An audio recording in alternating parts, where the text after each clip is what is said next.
Sarah Martinez adjusted her simple gray sweater for the third time as she sat across from the elegantly dressed man in the restaurant. The warm glow of string lights created a romantic atmosphere she hadn't expected when her friend Jessica had begged her to take her place on this blind date. "I'm so sorry about the confusion," Sarah said softly, her hands nervously smoothing the napkin in her lap. "Jessica came down with the flu this morning, and she insisted I come instead of canceling on you." David Chen looked up from his menu, his dark eyes studying her face with an intensity that made her heart skip. He wore a perfectly tailored navy suit that spoke of success and wealth, everything Sarah wasn't accustomed to in her world of hospital scrubs and 12-hour shifts. "Actually," he said, his voice gentle despite his commanding presence, "I'm glad she did." Sarah felt heat rise to her cheeks. She had rushed here straight from her shift at St. Mary's Hospital, barely having time to change into her nicest sweater and jeans. Her brown hair was pulled back in a simple ponytail, and she wore no makeup except for a touch of lip balm. She felt completely out of place in this upscale restaurant where the other women wore designer dresses and jewelry that probably cost more than her monthly rent. "I should probably tell you," she began hesitantly, "I'm not exactly what you were expecting. Jessica is, well, she's in marketing, drives a nice car, travels for work. I'm just a nurse at the children's ward." David set down his menu and leaned forward slightly. "Just a nurse. Sarah, do you have any idea how important what you do is?" The sincerity in his voice caught her off guard. She had expected him to make polite conversation and then find an excuse to leave early. Instead, he seemed genuinely interested in hearing about her work. "Tell me about it," he continued. "What's it like working with children?" For the next hour, Sarah found herself talking more freely than she had in months. She told him about little Emma, who was recovering from surgery and always asked for extra bedtime stories. She described how she had started bringing her guitar to work sometimes, singing soft songs for the children who couldn't sleep. David listened intently, asking thoughtful questions and sharing genuine reactions to her stories. "You have a gift," he said finally, his voice warm. "The way you talk about those children, you don't just see them as patients, do you? You see them as whole people." Sarah nodded, surprised by his understanding. "They're so brave. Much braver than most adults I know. They face each day with such hope, even when things are scary." As the evening progressed, Sarah learned that David was the CEO of a tech company that developed educational software. He had built his business from the ground up after college, working 16-hour days for years to make it successful. But despite his achievements, there was a loneliness in his eyes that Sarah recognized. "It sounds like you've accomplished so much," she said gently. "But it must be isolating sometimes, being responsible for so many people and decisions." David paused, his coffee cup halfway to his lips. "Most people don't understand that part of it. They see the success, the nice restaurants, the business trips. They don't see the 3 a.m. calls about server crashes, or the difficult decisions about layoffs, or the fact that I eat most of my meals alone." Sarah reached across the table and briefly touched his hand. "That sounds really hard. Everyone needs someone to talk to at the end of a long day." The simple gesture and her words seemed to affect him deeply. He looked down at where her hand had touched his, and when he looked back up, his expression had softened. "Can I tell you something?" he asked quietly. "This is the first real conversation I've had in months. Usually, people want to talk about my company, or they're trying to impress me, or they're interested in what I can do for them. You're just talking to me. Like I'm a regular person." Sarah smiled. "Well, you are a regular person. You're just a regular person who happens to run a company." They talked until the restaurant began to empty around them. Sarah learned that David had been married briefly in his 20s, but his ex-wife had left him when his business started consuming all his time. He had thrown himself even deeper into work after that, building his company into a success but losing touch with friends and family along the way. "I keep thinking I'll slow down when the company reaches the next milestone," he admitted. "But there's always another milestone. Another goal. Another crisis that needs my attention. I look around sometimes and realize I've built this successful life, but I'm living it completely alone." Sarah nodded thoughtfully. "In nursing school, they taught us that taking care of yourself isn't selfish. If you don't take care of yourself, you can't take care of anyone else. Maybe that applies to more than just healthcare. When the waiter apologetically mentioned that they were closing soon, both Sarah and David seemed surprised by how quickly the time had passed. David insisted on driving her home, and they continued their conversation during the quiet ride through the city streets.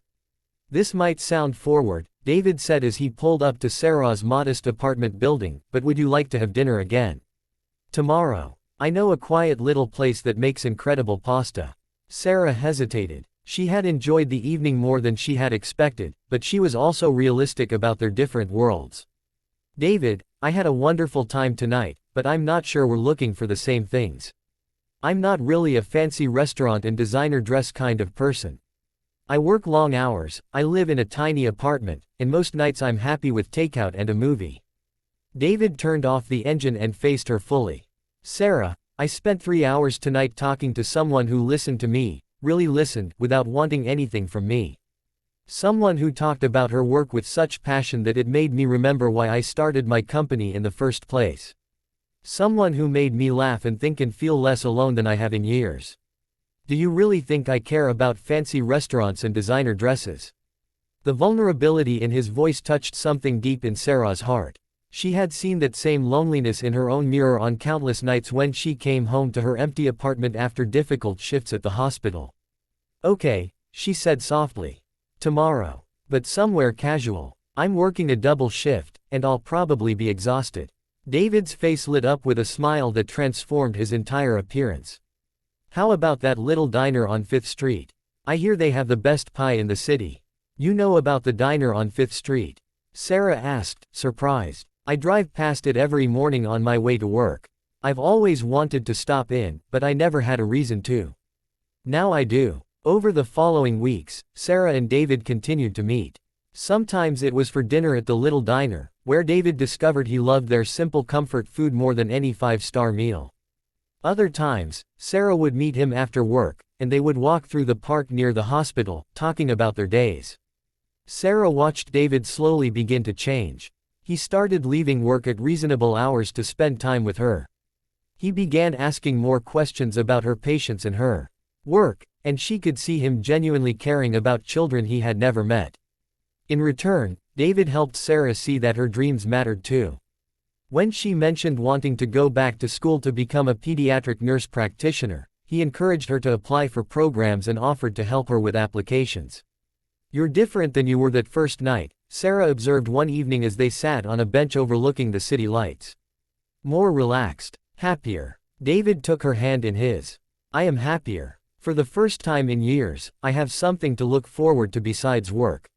Someone who cares how my day went. Someone who makes me want to be better." "You were already pretty great," Sarah said, leaning against his shoulder. "I was successful," David corrected gently. "But I wasn't living. There's a difference. You taught me that." As autumn turned to winter, their relationship deepened. David began volunteering at the hospital in his free time, reading to children in the pediatric ward. Sarah was amazed to see how naturally he connected with the young patients, his business persona melting away as he sat cross-legged on the floor, making silly voices for storybook characters. One snowy evening, as they sat in Sarah's small living room sharing takeout Chinese food, David looked around at her simple but warm apartment with its handmade quilts and photos of friends and family. "I used to think happiness meant achieving more, having more, doing more," he said quietly. "But sitting here with you, eating $5 takeout in your tiny apartment, I'm happier than I've ever been." Sarah curled up next to him on her secondhand couch. "Maybe happiness isn't about having more. Maybe it's about sharing what you have with the right person." David turned to face her, his eyes serious. "Sarah, I know we haven't been together very long, but I can't imagine my life without you in it anymore. You've changed everything for me." "You've changed things for me too," Sarah whispered. "Before I met you, I was just going through the motions. Working, sleeping, working again. You made me remember that I'm allowed to want more than that." 6 months later, David proposed to Sarah in the hospital break room during her lunch break. It wasn't romantic in any conventional sense, but it was perfectly them. He had spent the morning reading to children in the ward, and Sarah had watched through the window as he helped a little boy build a tower out of blocks.